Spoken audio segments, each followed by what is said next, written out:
नमस्कार, शुभ संध्याकाळ. कसे आहात? बरे आहात ना? बरंच असलं पाहिजे, मी पण बरी आहे.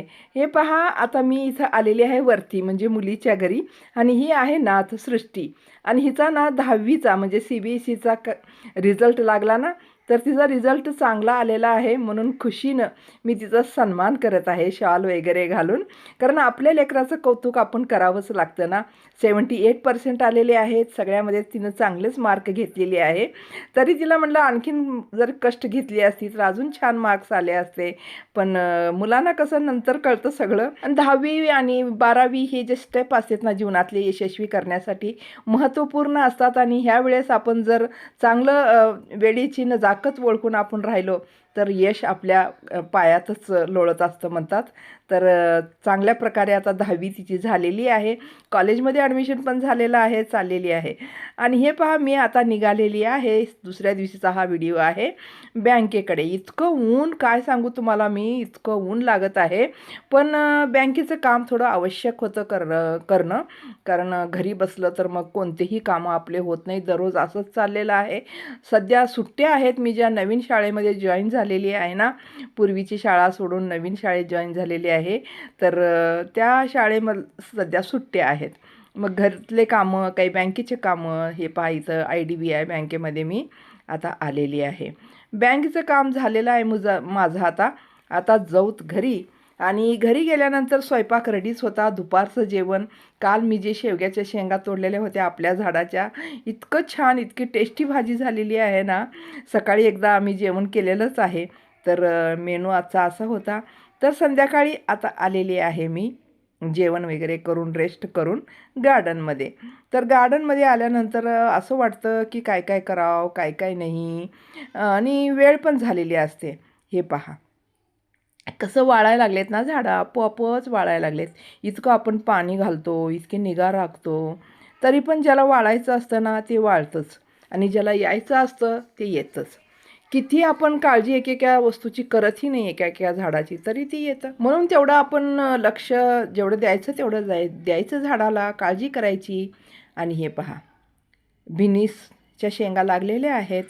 इथं जे आहे ना, घोळच्या भाजीचा हे जो पॉट आहे, किती पाणी घालायला लागले. घोळची भाजी हिच्यामध्ये आलेली होती खूप छान.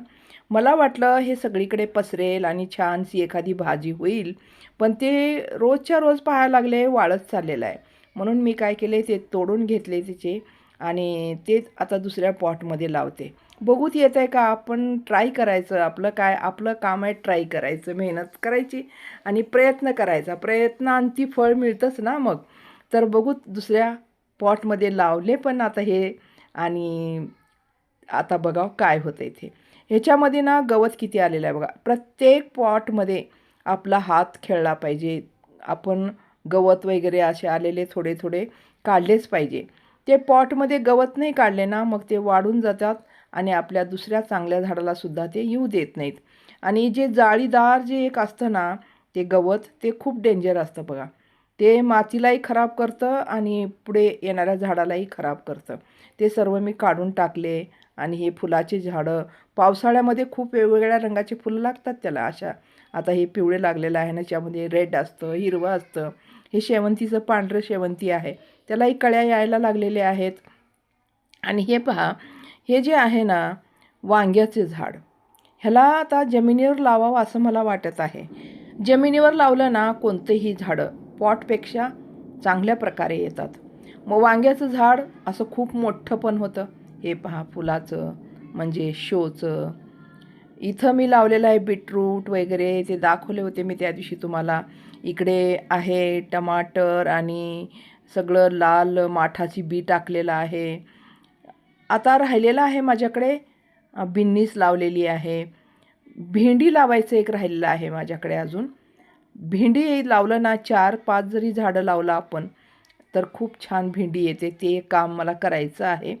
तर मी आता हे वांग्याचं झाड उपटून दुसरीकडे लावावं म्हणून प्रयत्न करत आहे. पण इतकं घट्ट बसलेलं आहे, म्हणजे कालच घातलेलं होतं बघा पाणी, तरी माती एकदम वाळून गेलेली आहे. तर मी काय केले, थोडंसं त्याच्यामध्ये पाणी घातले, एक डब्बा आणून.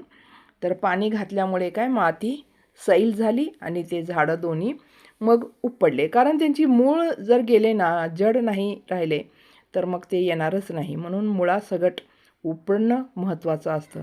आणि 2 झाडंही व्यवस्थितरित्या आले ना, खूप छान होणार आहे. अजून आहेत दुसऱ्या पॉटमध्ये वांग्याचे, थोडे ते लहान लहान आहेत.